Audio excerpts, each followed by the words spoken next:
नमस्कार, मैं हूं आशुतोष और आप देख रहे हैं सत्यहिंदी.com। सत्यहिंदी.com के खास कार्यक्रम आशुतोष की बात में आपका स्वागत है। अब एक सवाल इस बात को लेकर, शराब ज्यादा जरूरी है या जिंदगी? आपको लग रहा होगा कि मैं शराब विरोधी हूं। बिल्कुल, मैं शराब विरोधी नहीं, ना ही एंटी लीकर हूं, ना मैं इसको किसी चरित्र से जोड़ के देखता हूं, ना इसको कोई मैं एथिकल या मॉरल इश्यू मान के चलता हूं। लेकिन मेरा मानना यह है कि पूरे देश के अंदर जो शराब की दुकानें खोली गई हैं और जिस तरीके से शराब की दुकानों के बाहर एक भयंकर भीड़ इकट्ठा हुई है और सोशल डिस्टेंसिंग के सारे नाम्स तोड़ दिए गए हैं, उससे एक बड़ा सवाल पैदा हो गया। सवाल ये पैदा हो गया है कि लोग शराब पीने के लिए इतना क्यों मरे जा रहे हैं। एक तो सवाल ये, दूसरा ये है कि ये लोग जो सारे नॉर्म्स सारी चीजों को तोड़कर शराब की दुकानों में लाइन लगा रहे हैं, दरअसल क्या वो देश के अंदर कोरोना वायरस फैलाने के नए कैरियर तो नहीं साबित हो पाएंगे?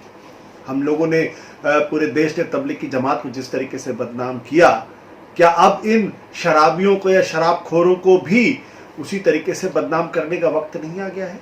ये सवाल महत्वपूर्ण है। और दूसरा सवाल ये कि सरकारें आखिर शराब की दुकान खोल क्यों रही हैं?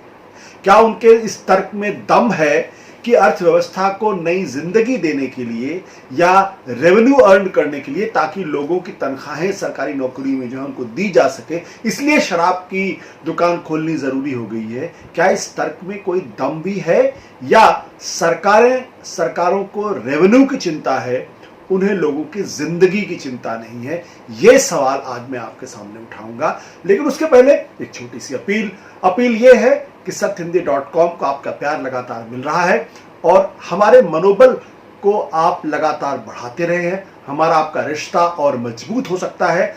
आपको कुछ नहीं करना, आपको इस वीडियो के नीचे जो डिस्क्रिप्शन है, उस डिस्क्रिप्शन में आपको वहां पर एक लिंक मिलेगा, उस लिंक को क्लिक करना है और आप हमारा रिश्ता और मजबूत हो जाएगा। अब आते हैं आज के विषय के ऊपर। जो सवाल मैंने उठाया, पहला सवाल इस बात को लेकर कि शराब की दुकानें क्यों खोली गई हैं। दूसरा सवाल, क्या शराब की दुकानों पर जिस तरीके से भीड़ इकट्ठा हुई है, क्या उससे कोरोना का संकट और बढ़ जाएगा या नहीं बढ़ेगा? तीसरा सवाल, क्या देश की सरकारों को, राज्य सरकारों को रेवेन्यू की ज्यादा चिंता है या लोगों की जिंदगी की ज्यादा चिंता है? तीनों सवालों के जवाब मैं आज आपके सामने रखूंगा। सारी सरकारें ये तर्क दे रही हैं कि दरअसल जब से लॉकडाउन हुआ है उसके बाद से उनका रेवेन्यू पूरी तरीके से खत्म हो गया है। इनफैक्ट दिल्ली के उप मुख्यमंत्री का यह कहना है कि अगर हमने शराब की दुकानों की इसलिए खोली है ताकि लोगों को जो सरकारों में है, जो सरकारी नौकरियों में है, उनको तनख्वाह दे सके। लेकिन दो सवाल है। पहला सवाल यह कि आखिर कितना रेवेन्यू सरकार के पास आता है जिसके बिना पे वो कह रहे हैं कि हमें लोगों को, सरकारी नौकरियों में काम करने वालों को तनख्वाह देनी जरूरी होगी। इतना रेवेन्यू उनके पास है, क्या ये सच्चाई है? और दूसरा सवाल यह है कि क्या जो कोरोना का संकट है वो पूरी तरीके से खत्म हो गया है, कि हम एक के बाद एक रेस्ट्रिक्शंस हटाते जा रहे हैं, प्रतिबंध हटाते जा रहे हैं, और यहां तक प्रतिबंध हटा रहे हैं कि हम शराब की दुकान भी खोल रहे हैं सुबह 9 बजे से लेके शाम को 6:30-7 बजे तक। ये दोनों ही सवाल जो है महत्वपूर्ण। और मेरा अपना मानना यह है कि राज्य सरकारें और केंद्र सरकार इस वक्त लोगों की जिंदगी के साथ खिलवाड़ कर रही है। मैं व्यक्तिगत तौर पर प्रतिबंध के खिलाफ हूं, लेकिन अगर उनको लगता है कि प्रतिबंध खोलना जरूरी है क्योंकि अर्थव्यवस्था को पटरी पर लाना है, तो दूसरा सवाल इस बात को लेकर यह बनता है कि आप प्रतिबंध हटाइए, लेकिन इस बात को इंश्योर करिए कि सोशल डिस्टेंसिंग मेंटेन हो, यानी एक से दूसरे व्यक्ति के बीच में पब्लिक स्पेस में कम से कम 2 गज की दूरी हो यह रहा है कि राज्य सरकारें लोगों के ऊपर जिम्मेदारियां डाल रही, राज्य सरकार केंद्र सरकार के ऊपर जिम्मेदारी डाल रही, केंद्र सरकार राज्य सरकार के ऊपर जिम्मेदारी डाल रही है। और शराब की दुकानों पर जो भीड़ नजर आ रही है, जिस तरीके से वहां अफरा तफरी मची हुई है, सारे नॉर्म्स, सारी चीजों को धता बता दिया गया है, उससे बहुत बड़ा खतरा पैदा हो गया है। और खतरा यह पैदा हुआ है कि कोरोना का संकट इस देश के अंदर इस शराबखोरी की वजह से घटेगा नहीं बल्कि बढ़ सकता है। रेवेन्यू भले ही कुछ करोड़ आ जाए, लेकिन हजारों लोगों की जिंदगी खतरे में पड़ सकती है। अब मैं आपको बताऊंगा ये बात मैं क्यों कह रहा हूं। पहली बात, कोरोना का संकट। आपको याद होगा कि जब 24 मार्च को देश के प्रधानमंत्री नरेंद्र मोदी ने कोरोना पूरे देश के अंदर लागू करने की बात की, तब उन्होंने कहा था कि सोशल डिस्टेंसिंग बहुत ज़रूरी है और हमें अपने घरों के अंदर रहना पड़ेगा क्योंकि हमें कोरोना वायरस को हराना है। उस वक्त कहीं 100 संक्रमण हो रहे थे, कहीं 200, कहीं 300, कहीं 400, कहीं 500। आज की तारीख में जब हम लॉकडाउन को खोलने की बात कर रहे हैं और लॉकडाउन जो तीसरा है 4 मई के का, उसमें काफी हद तक हमने खोल दिया है, तब आपको मालूम है कितनी संख्या है। आज जब मैं आपसे बात कर रहा हूं यानी 5 मई के दिन, 5 मई के दिन अब तक का जो कोरोना का रिकॉर्ड है वो सारा टूट चुका है। 3,900 कोरोना के संक्रमण के मरीज पिछले 24 घंटों में बढ़े हैं। 195 लोगों की मौत कोरोना की वजह से हुई है, रिकॉर्ड है। उसके एक दिन पहले यानी सोमवार की जो पिछले 24 घंटे का आंकड़ा था, वो आंकड़ा था 2,900 लोग जो कोरोना के मरीज बने थे। जो रविवार को जो आंकड़ा था वो था 2,489 लोगों का। यानी जब से हमने कोरोना के वजह से लॉकडाउन के मामले में प्रतिबंध या जो रेस्ट्रिक्शंस है उसको हटाने का काम कर रहे हैं, उसमें ढील देने का काम कर रहे हैं, तब से अचानक कोरोना के संक्रमण के मरीजों की संख्या में जबरदस्त इजाफा है। 3,900 पिछले 24 घंटों में। मरने वालों की संख्या 195 है। यानी जब कोरोना के मरीजों की संख्या बढ़ रही है, जब संक्रमण बढ़ रहा है, तेजी के साथ बढ़ रहा है, तब हम कह रहे हैं कि हम दुकानें खोल देंगे, हम जो है शराब की दुकान खोलेंगे, शराब की दुकानों पर लोगों की भीड़ इकट्ठा होगी और उस पर किसी तरीके की कोई प्रतिबंध, कोई पाबंदी नहीं होगी। क्या ये राज्य सरकारों का रवैया गैर जिम्मेदाराना है या नहीं है? क्या ये केंद्र सरकार का रवैया गैर जिम्मेदाराना है या नहीं है? क्या ये लोगों की जिंदगी के साथ खिलवाड़ किया जा रहा है या खिलवाड़ नहीं किया जा रहा है? अगर 24 तारीख को ये कहा गया था, 24 मार्च को, कि लॉकडाउन इसलिए लगा रहे हैं क्योंकि कोरोना से जो संक्रमण है उसको बढ़ने से रोकना है, तो पिछले 45 दिनों के अंदर क्या बदलाव आया है? कोरोना का संक्रमण घटा नहीं बल्कि बहुत तेजी के साथ बढ़ा है। इसका मतलब यह कि जो लॉकडाउन लगाने का जो पूरा तर्क था वो धराशायी हो रहा है और सरकारें अपने ही तर्क के खिलाफ जा रही है। अब वो कह रही है कि हमें अर्थव्यवस्था को संभालने की बात, जिंदगी जरूरी है या अर्थव्यवस्था, ये आप तय करिए। और अब दूसरा सवाल जो ये कह रही है कि रेवेन्यू हमें मिलेगा, कितना रेवेन्यू मिलेगा? मैं आपको एक उदाहरण देना चाहता हूं और डेटा के साथ। आप जानते हैं कि मैं बिना डेटा की बात नहीं करता हूं। आरबीआई का जो स्टैटिस्टिक्स है, जो डेटा है, वो ये कहता है कि 2019-2020 में सारे राज्य, 29 राज्यों में और बाकी के जो यूनियन टेरिटरीज हैं, दिल्ली और पुडुचेरी को लेकर, कुल रेवेन्यू जो शराब की से हमको मिला है, पूरे देश को मिला है, वह 1,75,561.42 करोड़, 1,75,000 करोड़ रुपए टोटल ये हमको मिला है। 2018-19 हमको कितना मिला था? 1,50,000, यानी 16% का इजाफा हुआ है। साल भर में पूरे देश से 1,75,000 करोड़ का रेवेन्यू प्राप्त हुआ है। इसका मतलब क्या हुआ कि प्रति माह 15,000 करोड़ रुपए, प्रति माह 15,000 करोड़ रुपए जो हैं, ये शराब बेचने से राज्य सरकारों के पास पैसा आता है। ये विशुद्ध तौर पर राज्य सरकारों के पास आता है। आप कह सकते हैं 15,000 करोड़ रुपए बहुत बड़ी रकम है, मान लिया आपकी बात, 15,000 करोड़ रुपए बड़ी रकम है, इसमें कोई दो राय नहीं है। लेकिन दो राज्य ऐसे हैं, गुजरात और बिहार। इन दोनों राज्यों के अंदर प्रोहिबिशन लागू है और इन दोनों राज्यों के अंदर शराब बिक्री पर पाबंदी है। यानी वहां पे शराब नहीं बिकती है आधिकारिक तौर पर, उसका कोई रेवेन्यू सरकार के पास नहीं आता है। और इन दोनों राज्यों के पास ऐसी कोई शिकायत नहीं है कि चूंकि वो शराब नहीं बेच रहे हैं, रेवेन्यू नहीं मिल रहा है, इसलिए वो अपने यहाँ के लोगों को, सरकारी जो नौकरियों में काम करते हैं, उनको तनख्वाह देने में उनको दिक्कत आ रही है या उनका बजट खाता चल रहा है। गुजरात में तो कम से कम पिछले 30-40 सालों से वहाँ प्रोहिबिशन लागू है और वो जिंदा है। और गुजरात जो है वो एक प्रॉस्परस स्टेट है, संपन्न राज्य है। बिहार की ने पिछले 2 सालों में लागू किया है, लेकिन वो भी इस बात की कंप्लेन नहीं कर रहा, कोई शिकायत नहीं कर रहा है कि हमारा रेवेन्यू मारा जा रहा है। तो बाकी के राज्य को कंप्लेन कर रहे हैं, जाहिर सी बात है, पैसे की हवस, पैसे का लालच। रेवेन्यू होना चाहिए, मुझे रेवेन्यू से कोई दिक्कत नहीं है, लेकिन अब मैं आपको एक छोटा सा उदाहरण दिल्ली सरकार का देता हूं, दिल्ली का, और फिर आपकी आंखें खुलेंगी। दिल्ली के जो डिप्टी सीएम है मनीष सिसोदिया जी, उन्होंने कहा कि भाई हमारे पास तो पिछले 45 दिनों के अंदर हमने जो शराब की दुकानें बंद है उसकी वजह से हमको रेवेन्यू मिल नहीं रहा है, वैसे भी बाकी चीज़ों से हमें रेवेन्यू को उगाही कर नहीं रहे हैं, तो ऐसे में बहुत मुश्किल हो रही है लोगों की जो सरकारी नौकरियों में काम कर रहे हैं उनकी तनख्वाहों को देना। इसलिए हमारी मजबूरी है कि कहीं से रेवेन्यू आए, और उस संदर्भ में हमने शराब की दुकान खोलने का फैसला किया है। बहुत अच्छी बात है, इसमें कोई दिक्कत नहीं होनी चाहिए। अब आप एक सवाल ये पूछ सकते हैं कि दिल्ली सरकार को प्रति वर्ष कितना रेवेन्यू उनको शराब से बेचने से मिलता है। दिल्ली सरकार का जो 2020 और 21 का जो शराब बेचने से रेवेन्यू का जो प्रोजेक्शन है वो है 6,279 करोड़, यानी 6,279 करोड़। 2019-20 में जो उनको रेवेन्यू मिला था वो था 5,480 करोड़, 5,480 करोड़। उसमें इस बार इन्होंने थोड़ा एम्बिशियस हो गए, तो उन्होंने कहा कि 6,289 करोड़ जो है हम शराब से उगाएंगे। बिल्कुल।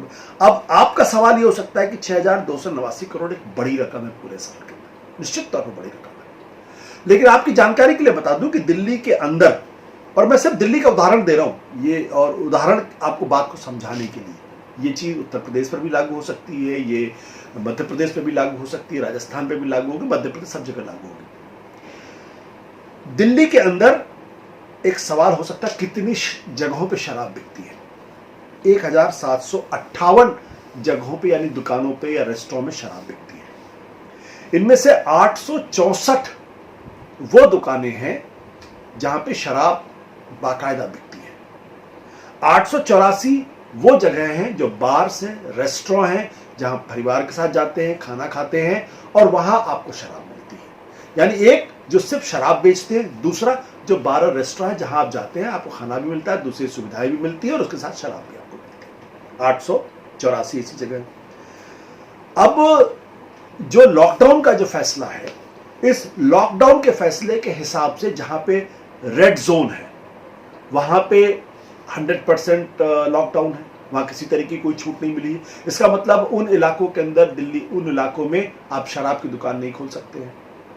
दूसरा, शराब की दुकान जहां रेड जोन नहीं है, जहां कंटेनमेंट जोन नहीं है, वहां भी खुल सकती है, लेकिन वहीं पे जहां पे स्टैंड अलोन शॉप्स हैं, यानी मॉल्स में है तो शराब की दुकान नहीं खुल सकती है, भीड़ भाड़ वाले मार्केट में है वहां शराब की दुकान नहीं खुल सकती है। तो अगर कुल आप हिसाब करें तो दिल्ली के अंदर इस वक्त 884 बार रेस्टोरेंट जो है वो तो पूरी तरीके से बंद है, क्योंकि बार रेस्टोरेंट खोलने का फैसला केंद्र सरकार ने कहा हम अभी नहीं कर रहे। तो 1758 में से 884 तो आप माइनस कर दीजिए, ठीक है। अब दूसरा बचता है 864 में से 475 वो दुकानें हैं जो दिल्ली की सरकार चलाती है। उसमें से जो 389 हैं, 475 दिल्ली की सरकार चलाती है और 864 में से 389 ये प्राइवेट यानी निजी लोग, निजी मालिक हैं, वो चलाते हैं उसको। इनमें से बहुत सारी ऐसी हैं जो मॉल्स में हैं, जो भीड़ भाड़ वाले इलाकों में है, जहां पे आप लॉकडाउन नहीं है। जो एक हिसाब जो निकाला गया, हिंदुस्तान टाइम्स की रिपोर्ट कहती है कि पिछले 2 दिनों में दिल्ली में सिर्फ 150 शराब की दुकानें खुली हैं। 150, जी हाँ। कितनी जगह शराब मिलती है दिल्ली के अंदर जब लॉकडाउन नहीं होता है? 1758 जगहों पर, 1758 जगह। वो दुकानें जहां शराब मिलती हैं, सिर्फ शराब मिलती हैं, वैसी कितनी दुकानें हैं? 864। 864 में से वो कितनी जगह है जहां पे लॉकडाउन पर से प्रतिबंध हटने के बाद शराब मिल रही है, वो है तकरीबन 150। आप इसको बढ़ा के चलिए 200 कर लीजिए, 250 कर लीजिए, लेकिन 250 करने का मतलब क्या हुआ कि 1758 में से सिर्फ 10% से भी कम जगह पर आपको शराब मिलती है।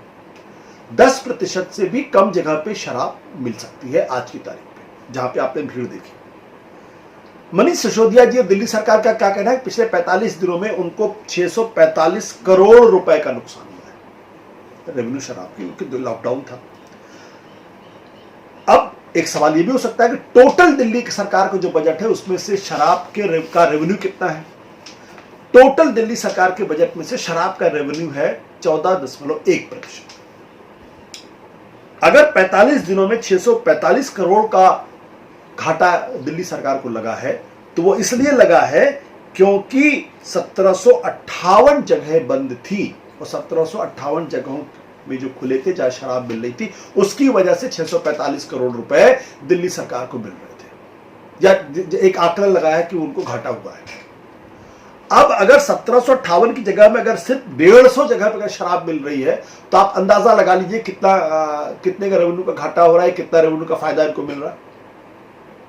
आप रफ अंदाजा लगाएंगे 10% से कम, इसका मतलब 60 करोड़ रुपए। अगर ये 150, अगर 200 कर दिया, 250 कर लीजिए, 300 भी कर लीजिए, तो ज्यादा से ज्यादा 100 करोड़ रुपए। अब ये 100 करोड़ रुपए में क्या दिल्ली सरकार के अंतर्गत काम करने वाले लोगों की तनख्वाहें, पेंशन, सब कुछ मिल जाएगी? इसलिए मैं कहता हूं कि ये एक झूठ बोला जा रहा, इससे बड़ा झूठ कुछ। और ये मैंने दिल्ली सरकार का जिक्र इसलिए नहीं किया क्योंकि मेरी दिल्ली सरकार से कोई जाति दुश्मनी है।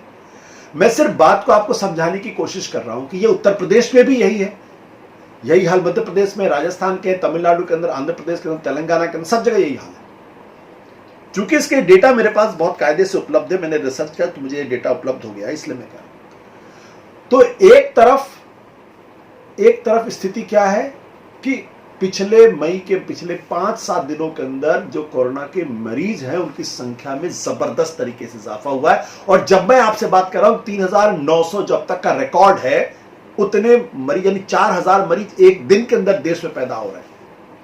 195 लोगों की मौत हो रही है। और दिल्ली में या ऐसे राज्यों में सिर्फ कुछ 100 करोड़ रुपए पाने के लिए शराब की दुकानें खोली जा रही है। चलिए आप शराब की दुकान खोल दीजिए, मुझे इसमें भी कोई आपत्ति नहीं है। सवाल इस बात का है, अगर आप सरकार के अंदर है तो ये आपकी जिम्मेदारी है कि वहां पे सोशल डिस्टेंसिंग मेंटेन हो। और अगर सोशल डिस्टेंसिंग मेंटेन नहीं हो रही है, अगर लोग जो है वो पागलों की तरीके से एक दूसरे के ऊपर उछलते कूदते हुए, सारे नियम कानून को धता बताते हुए अगर शराब खरीद रहे हैं, तो ऐसे लोगों के प्रति क्या कार्रवाई होनी चाहिए? क्योंकि इन लोगों की वजह से देश के अंदर कोरोना का मरीजों की संख्या में जबरदस्त इजाफा हो सकता है और लॉकडाउन का जो पूरा कॉन्सेप्ट है वो धराशायी हो जाता है। तो पहली बात कि सरकारें ये सरकार, जो राज्य भर की सरकारें, वो झूठ बोलना बंद कर दें कि रेवेन्यू अर्निंग के लिए वो कर रहे हैं लोगों की तनख्वाह। हाँ, रेवेन्यू अर्निंग हो रही है, लेकिन पीनट्स हो रही है। जितना रेवेन्यू शराब से मिलता था उसका 10% या 15% या 20% ही मिल रहा। अगर दिल्ली सरकार का प्रोजेक्शन था 6289 करोड़ का, तो आप ये दुकानें खोलकर आप ज्यादा से ज्यादा 100 करोड़ रुपए या 200 करोड़ रुपए कमा सकते हैं, ज्यादा नहीं कमा सकते जब तक कि सब जगह से लॉकडाउन हट ना जाए, जब तक कि सारी शराब बेचने वाली दुकानें या रेस्टोरेंट बार खुल ना जाए। तो इसलिए इस तर्क में कोई दम नहीं है। मैं फिर कह रहा हूं कि आप शराब की दुकान खोलिए, मुझे उसमें कोई दिक्कत नहीं है, लेकिन इंश्योर करिए कि वहां पे सोशल डिस्टेंसिंग का पालन हो। अगर आप सोशल डिस्टेंसिंग का पालन नहीं करा सकते हैं तो या तो आपको सरकार में रहने का अधिकार नहीं है, और अगर अधिकार भी है तो आप लोगों की जिंदगी के साथ खिलवाड़ कर रहे हैं कुछ 100 करोड़ रुपए के लिए। और कृपया झूठ बोलना बंद कर दीजिए कि आपको 645 करोड़ का घाटा लग रहा है और आप जो दुकानें खोल रहे हैं उसकी वजह से आप उस घाटे की पूर्ति कर लेंगे। नमस्कार, धन्यवाद, शुक्रिया। सत्य हिंदी के और वीडियोस को देखने के लिए हमारे YouTube चैनल को सब्सक्राइब करें और सीधे नोटिफिकेशन पाने के लिए बेल आइकन दबाएं।